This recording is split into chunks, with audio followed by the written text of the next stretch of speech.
Olá, o Sala de Aula de hoje conversa com o reitor da Unicamp, Marcelo Nobel, sobre a universidade e sobre essa nova gestão da reitoria. Reitor, muito obrigado pela presença aqui. Obrigado a você pelo convite. Reitor, a primeira pergunta é, o senhor e a sua equipe assumiram a reitoria quando a Unicamp ela faz 51 anos, logo agora em outubro. Vocês já vieram com pensamentos de mudança? Sem dúvida, a gente participou aí de uma campanha, acompanha o dia a dia da universidade e a ideia de mudança sempre no sentido de melhorar e aprimorar. Nesse momento tão complicado, de tanta crise que o país está atravessando, naturalmente a primeira mudança é no sentido de melhorar a gestão, melhorar as contas da universidade e realmente atingir um equilíbrio financeiro.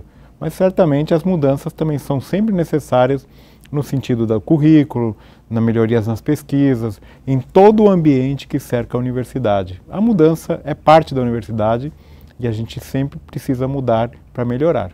A gente vai aprofundar um pouco mais nessas questões, principalmente da questão financeira, mas aqui no Sala de Aula, recentemente, a gente conversou com uma professora da Unicamp até, que defende mudanças no vestibular.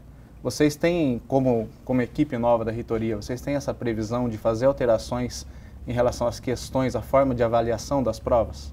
Sim, nós estamos trabalhando, discutindo não só, sempre também aprimorando as provas, melhorando o objetivo de como a gente consegue realmente fazer o acesso à universidade, mas também buscar que a sociedade, de uma maneira geral, participe mais de uma universidade pública. E para isso, nós estamos introduzindo aí a ideia e o conceito e a necessidade de ter cotas raciais, étnico-raciais na universidade. Nós vamos também trabalhar no sentido de aprimorar outros mecanismos de ingresso para que o vestibular não seja a única maneira, ou exclusiva maneira de acesso, e isso está sendo discutido amplamente dentro da universidade, sem dúvida nenhuma. Ainda falando de vestibular, a Unicamp ela registrou esse ano o maior número de inscritos. Dá para atribuir esse recorde a algum fato? Olha, a gente tem aí realmente um número incrível, né? O ano passado foi o último, número que foi recorde, foi 75 mil, 77 mil, se não me engano. Esse ano já chegou a 83 mil candidatos. Mais de 10 mil além do ano passado? Não chegou a ser a 10 mil, mas acho que são 5, 6 mil a mais. Eu atribuo isso à força da universidade pública. Tem realmente, por mais que falem, que tem aí situações que aparecem na mídia que não muitas vezes são muito positivas, a universidade pública ela é importante, ela tem uma força, ela é necessária e ela tem uma série de disciplinas, cursos que outras universidades não têm. Tem uma pesquisa forte. A Unicamp recentemente foi considerada a melhor universidade da América Latina, isso pode ter influído também. E certamente também temos o fato que expandimos este ano para outras capitais. Voltamos a fazer o vestibular em Fortaleza, em Belo Horizonte, e certamente isso também teve um efeito no número de candidatos. Um aumento da procura de alunos pode acarretar no futuro num aumento da oferta de vagas na Unicamp? Esperemos sim, né? A oferta em universidades públicas, na minha visão, precisa aumentar no país. A gente hoje tem 17% apenas dos jovens de 18 a 24 anos que estudam em uma universidade. Vejam, 17%, sendo que a média da OCDE, que é a média mundial, seria algo em torno de 34%. Então nós temos muito para crescer. Desses 17%, 75% estudam em universidades privadas ou institutos de educação superior privados. Então nós temos aí um caminho longo para fazer. A universidade pública precisa aumentar o número de vagas, mas certamente isso só será feito mantendo a qualidade, tendo recursos para fazer e fazer bem feito. Então a gente pode falar que a universidade pública ela ainda é restrita a uma pequena parcela da população, e qual que é o motivo disso? Ela é restrita a uma pequena parcela da população. Motivos são vários. Nós temos uma dificuldade intrínseca, que é a universidade pública, por ser, pela Constituição inclusive, tem que fazer pesquisa, ensino e extensão. E a gente vê aqui na Unicamp, você tem um hospital, um setor hospitalar imenso que custa. Isso entra dentro da conta da universidade. As pesquisas, que a gente faz pesquisa de altíssima qualidade, precisa ter equipamentos de ponta, isso custa muito.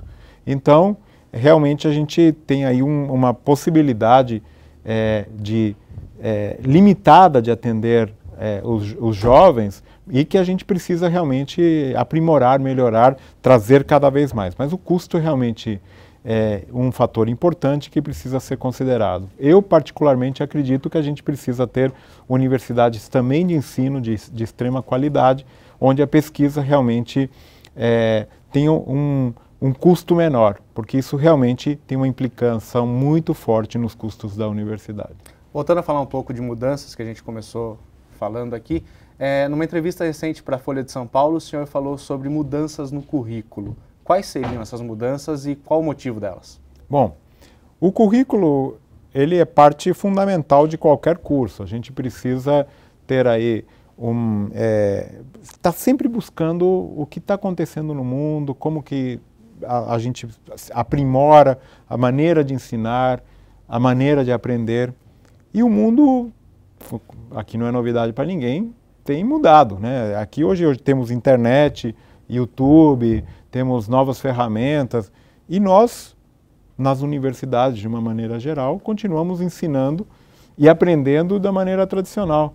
Então hoje vejam um exemplo, se a gente vai ensinar física ou matemática para qualquer estudante que está começando a carreira, a gente tem dezenas de possibilidades para o estudante poder acompanhar a mesma matéria, pode estudar em Harvard, no MIT, nas melhores universidades do mundo, já traduzidas, pode estudar aqui, podemos ter exercícios, podemos ter a parte de laboratório, ou seja, podemos utilizar novas ferramentas sem necessariamente precisar utilizar grandes recursos hoje em dia. Isso precisa entrar na nossa maneira de ensinar, na maneira que a gente atua em sala de aula. Tem conceitos novos, né, como a chamada sala de aula invertida, onde os estudantes estudam em primeiro lugar a parte teórica e depois as aulas aproveitam para tirar dúvidas, para fazer exercícios, para fazer alguma experimento, algo do tipo. Isso por um lado. Por outro lado, é uma tendência mundial cada vez maior de ter uma formação mais ampla, mais geral, menos conteudista. Em geral, o que você aprendeu na faculdade, o que a maioria das pessoas aprende na universidade, se é muito conteúdo muito específico, você não acaba utilizando no teu dia a dia e ele acaba ficando ultrapassado. Na visão mais moderna de uma formação superior, a ideia é que a gente tenha um currículo mais amplo, uma formação mais geral e que depois cada um vai seguir um caminho na vida que vai fazer com que ele se especialize. Então, é pensar um pouco, voltar às origens, fazer uma formação mais geral e menos conteudista. É um pouco nesse sentido que a gente está discutindo. Tá, já, reitor, a gente volta já já. O Sala de Aula de hoje conversa com o reitor da Unicamp, Marcelo Nobel, sobre a universidade. Daqui a pouco a gente está de volta.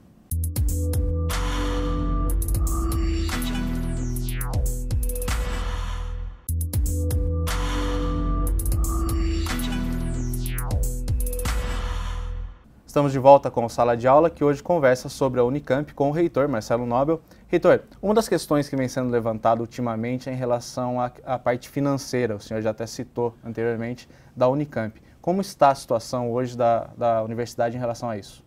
Bom, em português, claro, dramática, né? Então a gente está numa situação bastante difícil na universidade, bom, no país como um todo, né? Quando a gente fala aqui em crise, tem que lembrar que a gente está numa crise política, crise ética, mas a crise financeira também é forte. A Universidade de Campinas, assim como a USP e a Unesp, ela recebe um percentual do ICMS da sociedade, que paga impostos, e a gente sofre muito com a crise, porque a atividade econômica diminui e, portanto, nosso repasse diminui significativamente. Só para ter uma ideia, hoje a gente está recebendo um repasse equivalente ao que foi recebido em 2009. Então nós estamos defasados quase 10 anos, sendo que a universidade cresceu 30% nesse mesmo período. Sim. Então nós estamos aí numa dificuldade financeira imensa e isso se reflete num déficit financeiro da ordem de 290 milhões de reais, este ano de 2017, sendo que o ano passado a gente teve déficit, o ano anterior também, ou seja, há 4 anos está tendo déficit e esse déficit está, infelizmente, crescendo. Então, no nosso primeiro momento de gestão, demos uma brecada em tudo, estamos reestruturando várias questões dentro da universidade, a gestão, os processos, várias coisas estão sendo feitas no sentido de frear um pouco esses gastos, buscando recursos de vários setores públicos e privados para ter mais recursos, né, aportados e, naturalmente, torcendo muito para que a economia se recupere. E esse déficit, quem assume ele? Bom, a Unicamp,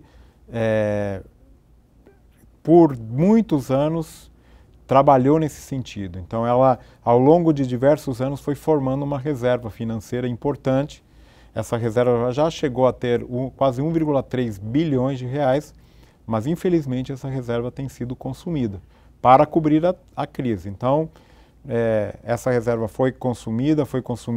Hoje estamos num patamar, aí temos um saldo de aproximadamente 680 milhões de reais, mas com um déficit de 300 milhões este ano e provavelmente 300 milhões no ano que vem, você já vê que esse saldo está se consumindo. Então, neste momento, a gente tem um saldo para cobrir esse déficit, mas em 2018 não teremos. Então, essa será uma dificuldade intrínseca que a gente vai enfrentar.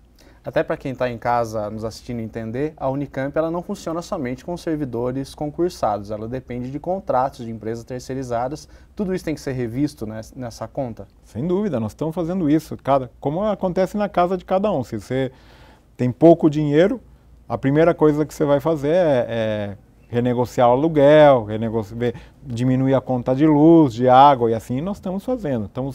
Nós temos na Unicamp mais de 650 contratos ativos. Estamos renegociando um por um, chamando as empresas, conversando, porque temos contrato de limpeza, de manutenção, de segurança, água, luz, telefone, tudo mais que qualquer grande corporação tem. E nós, então, estamos renegociando todos os contratos, revendo todos os processos para realmente diminuir esse déficit significativamente. O ponto mais importante, isso afeta diretamente o ensino e a pesquisa? Nós não queremos que afete. Certamente poderá afetar no futuro, porque, é claro, nós estamos restringindo também agora novas contratações, reposição de pessoas que estão se aposentando. Não tem jeito, não tem recursos para pagar essas pessoas, mas no momento estamos reestruturando e pensamos que conseguimos trabalhar enxugando, melhorando, sem prejudicar as chamadas atividades fins, que são as atividades que a universidade tem que fazer. Ensino, pesquisa, extensão, assistência à comunidade. Então, estamos fazendo tudo o possível e impossível para que nenhuma ação tenha prejuízo para as atividades fins da universidade. Eu já citei aqui, o senhor falou para a Folha de São Paulo, numa entrevista recente, sobre a questão do salário dos professores, que ele também está defasado e isso acaba afetando. Alguns professores não pretendem dar aula na Unicamp ou até deixam a Unicamp.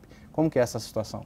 Bom, isso que você está se referindo não é especificamente de todos os professores, mas nós temos uma questão específica no Estado de São Paulo, que o Estado de São Paulo, junto com outro estado, que se não me engano é o Espírito Santo, são os únicos 2 estados que o teto salarial é o teto do subsídio do governador. Não é veja bem, não é o salário, é o subsídio do governador.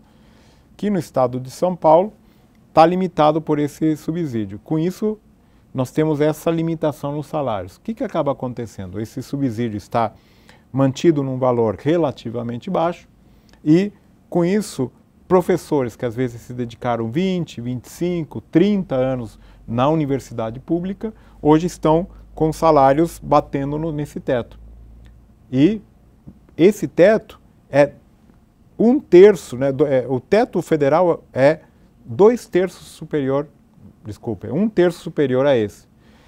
Significa o quê? Que um mesmo professor que se dedicou a mesma vida na universidade pública, numa universidade federal, hoje está ganhando muito mais do que um professor das universidades públicas do Estado de São Paulo. Isso significa o quê? que mais gente agora começa a se aposentar, que nenhum desses professores quer assumir nenhum cargo administrativo, porque não tem nenhum benefício extra financeiro. E pior do que isso, você acaba não motivando jovens talentos a seguir uma carreira numa universidade pública. Nós, como universidade, queremos manter a nossa excelência. E para isso precisamos manter a atração de jovens pesquisadores, jovens professores que queiram vir ensinar para as futuras gerações. Mas se a pessoa hoje em dia pode escolher entre vir dar aula aqui ou numa universidade federal, hoje em dia tem escolhido as federais. Ou no exterior, ou na iniciativa privada. Então, o teto, que é sempre um assunto delicado, difícil de falar, né, por causa da questão socioeconômica que a maioria da população vive, é um fator importante se realmente queremos ter uma universidade pública de excelência competitiva em nível mundial. Muito se fala da cobrança de mensalidades para suprir todas essas dificuldades financeiras. Qual a posição do senhor? Eu sou completamente contra. A gente tem que lutar por uma universidade pública, gratuita e de qualidade. A lógica mercantilista não se aplica numa universidade pública. Primeiro porque nós temos a necessidade, e é o papel da universidade, fazer pesquisas básicas, ter cursos que não necessariamente são muito procurados, que não têm um valor de mercado. E a tendência é que quando você começa a cobrar, isso acaba ganhando força e acaba ganhando muita força. E nós precisamos manter cursos como, eu digo o meu, né? Eu sou físico, são raras as universidades privadas que têm curso de física, porque não é um curso que é extremamente competitivo, digamos assim, não está na moda, né? E ele é fundamental.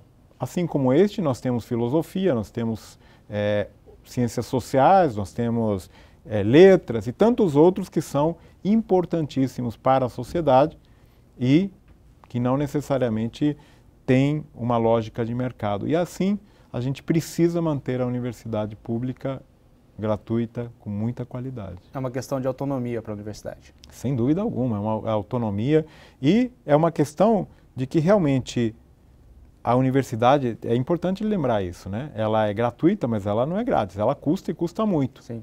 Mas ela é paga através do imposto de toda a sociedade que a mantém. Os benefícios que ela traz são imensamente maiores do que aquilo que ela custa. Então, a sociedade deve lutar por ela, mantê-la, e nós temos que fazer o esforço de mostrar para a sociedade os benefícios que uma universidade como a Unicamp tem. Eu costumo sempre dizer, o que seria do Brasil se uma universidade como a USP, como a Unicamp não existissem? Não seria o país que é hoje. Mas, além disso, nós certamente não teremos futuro se uma universidade como as nossas deixar de existir. Tá joia, reitor. A gente volta daqui a pouco, sala de aula, conversa hoje com o reitor da Unicamp, Marcelo Nobel. Daqui a pouco a gente está de volta.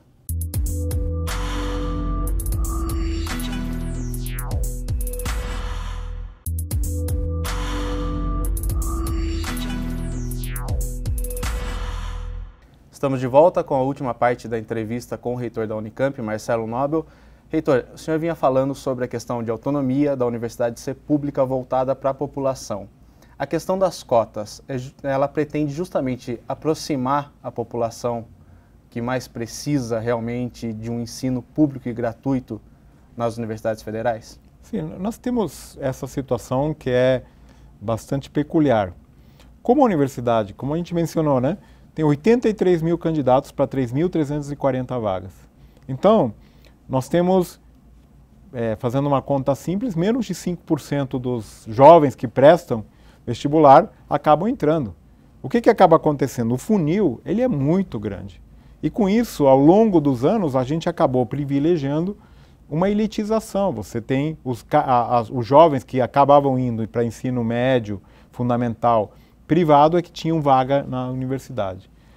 A gente foi trabalhando com isso, melhorando essa questão, introduzimos pioneiramente na Unicamp o PAAS, que é o Programa de Ação Afirmativa e Inclusão Social, em 2003.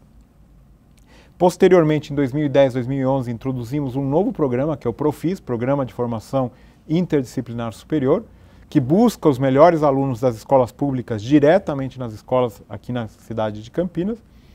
E agora estamos discutindo a inserção de cotas étnico-raciais, da utilização do Enem e do SISU, e também da possibilidade de ter critérios extras, como, por exemplo, Olimpíadas de Ciência, de Matemática, também no vestibular. A ideia é sempre essa, é buscar que a sociedade esteja melhor representada dentro da universidade, que acho que é o papel da universidade pública também, sem perder uma questão de mérito importante, uma questão de que realmente a gente precisa buscar os melhores estudantes para virem para a Unicamp. Então, estamos trabalhando sempre num sentido de aprimorar o ingresso à universidade e lembrando também que parte fundamental é depois ter todo o suporte dentro da universidade para que esses estudantes possam se manter, possam dedicar anos de sua vida a um estudo que levará realmente não só eles a um lugar melhor, mas o país também para um futuro melhor. E isso feito de forma equilibrada, sem ter o detrimento daqueles alunos que cursaram cursinhos particulares, colégios particulares, é isso? Sem dúvida, a gente precisa ter o espaço para todos e a possibilidade de todos que queiram e que tenham as condições que entrem na universidade. Sem dúvida, críticos há de todos os lados, nesse assunto especificamente há opiniões muito fortes, mas certamente a Unicamp está discutindo intensamente para criar um modelo único no país e que seja realmente justo, inclusivo e que a gente tenha realmente os melhores estudantes do país estudando em nossa universidade. As escolas precisam mudar a forma de preparo dos alunos, principalmente as particulares? As escolas sempre precisam, assim como nós, aprimorar, melhorar. O nosso vestibular, ele dá o tom, né?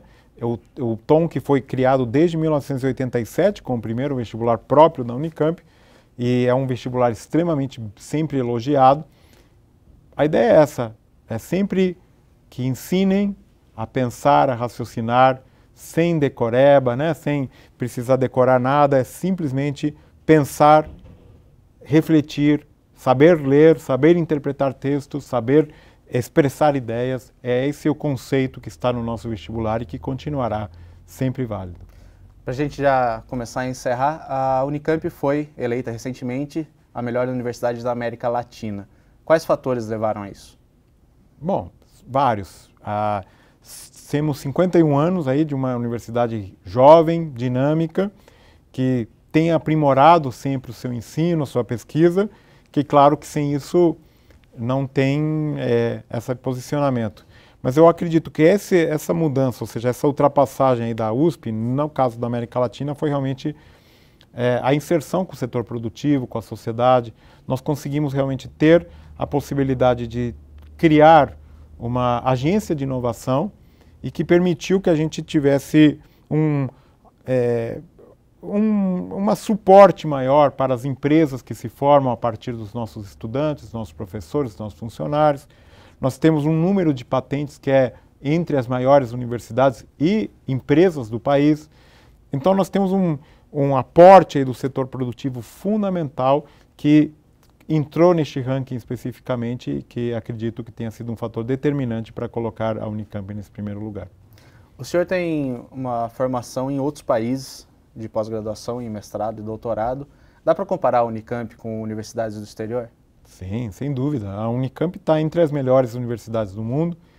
Nós estamos em vários setores com áreas realmente muito, muito fortes e posso garantir, a infraestrutura de pesquisa, a infraestrutura de aula, de uma maneira geral, a universidade como um todo é comparável com as melhores universidades do mundo. Temos para melhorar? Claro que temos, mas estamos certos que é o caminho que tem sido feito há 51 anos, que seguiremos melhorando e seguiremos aprimorando para colaborar com Campinas, com o Estado de São Paulo e com o Brasil cada vez melhor.